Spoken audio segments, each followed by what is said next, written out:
For a team that lost 22 of its seniors, Cheshire High's coach and its veterans still know what it takes to win a championship. Big Y making a final decision to actually cut the use of self-checkout lines. Stores like the Stop and Shop behind me are left to wonder if the self-checkout line is beneficial to them.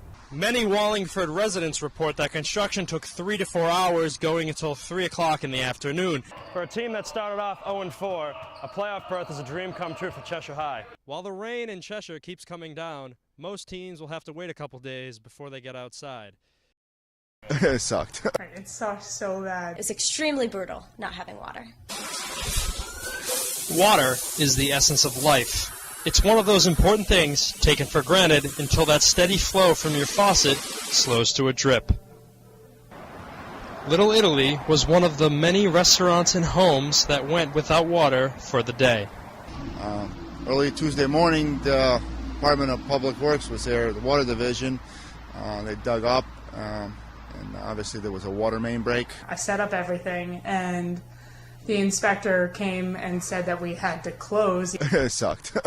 And not just for me, I guess it's for other businesses too down the street, Dunkin' Donuts and everybody else. They were all shut down.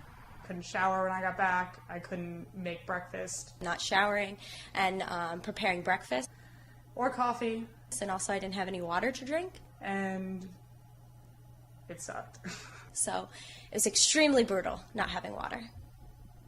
Many Wallingford residents report that construction took 3 to 4 hours, going until 3 o'clock in the afternoon. And if you look behind me, you'll see the results of that repair, which are a pickup truck-sized patch of asphalt used to cover up the repair, during which reportedly a plate-sized piece of pipe with a crack in it was removed from the ground. Now, although residents do report getting water back around 3 o'clock, most say that the water was dirty and unusable until late in the night.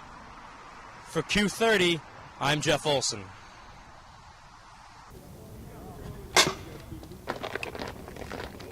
Here at Cheshire High School, it's time to try out for spring sports.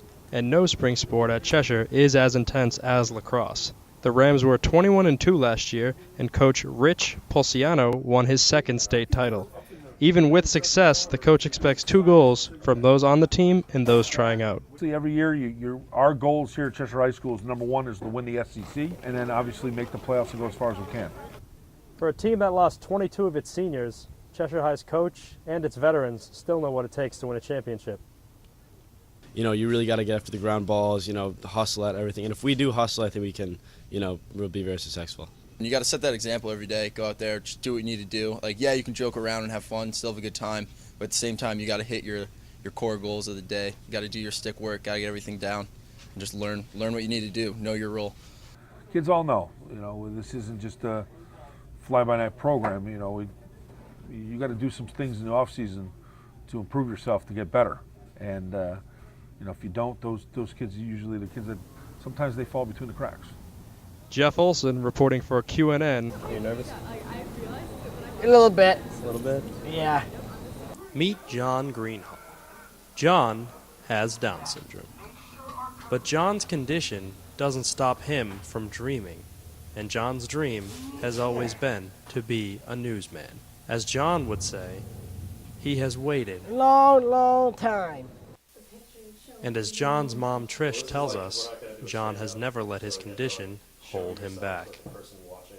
He sang in chorus and he did track, and not in the way that everybody else does it exactly, but in the way that worked for him. Down syndrome affects more than 400,000 people living in the United States.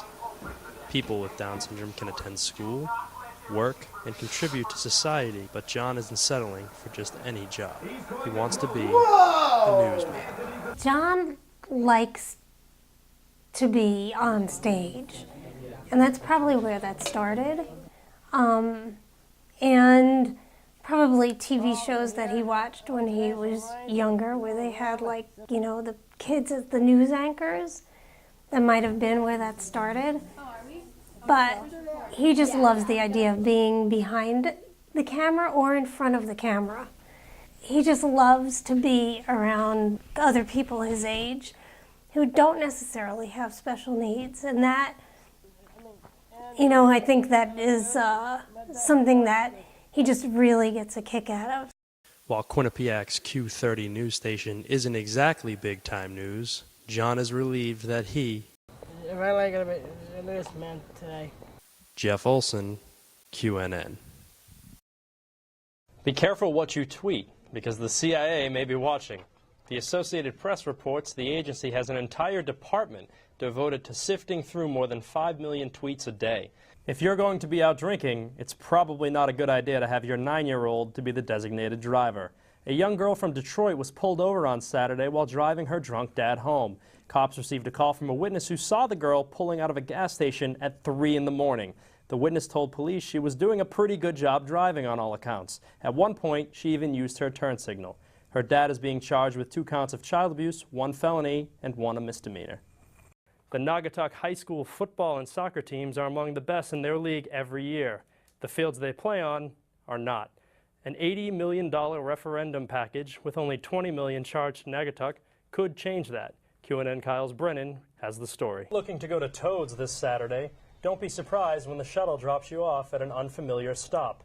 The New Haven Express bus drop-off and pickup location has been changed from the New York Street and Broadway intersection to the Payne-Whitney Gymnasium on Tower Parkway. New Haven police say the move is to prevent students from crossing 4 lanes of traffic when walking from the shuttle stop to downtown bars. This change will be in effect starting this Saturday. The new sculpture, called The Facing Couple, was placed in Pine Grove last Wednesday. It was donated by the Lender family and is worth $75,000. The Lenders also donated the School of Business and the basketball court at the TD Bank Sports Center up at York Hill. The Vice President for Development and Alumni Affairs told the QU Chronicle he hopes that the artwork will challenge students to think about human relationships. We want to know what you think of the statue. Tweet us at Q30 News, #QUStatue. Your comments may be featured on our Facebook page.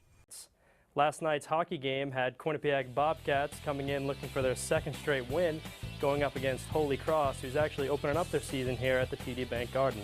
We pick up the action in the second with the Bobcats up 2, and Shane Stockton scores on the rebound, tying the game at 2. Holy Cross wasn't done. They score again on the power play. Matt Davis with the put-in, the second of 3 straight Holy Cross goals. Bobcats tries to answer. Great save by goalie Matt Ginn. Quinnipiac would find their rhythm. Lauren Barron with the one-timer, tying the game, and in the third, Ben Arndt with the putback and what would be the winning goal.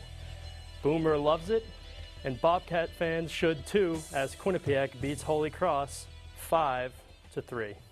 At 3-3, Sheehan football may not look like much, but the Titans have something that almost no other team has. Sheehan football has an X factor, and it's not a quarterback or a running back. It's kicker Brody Corliss. My coach McKinnon always tells me that how I kick the ball on kickoff determines how we can get down there and cover it. And my kicks, extra points, and field goals make a difference in the game. I mean, I missed one against West Haven, and they came back and scored a touchdown. They're already up 7-6 just because I missed one. And punts, if you get good punts, you get good field position, and you just got to get it off in order to get your team better. Corliss and the Sheehan Titans will be taking on East Haven at home this Friday night at 7.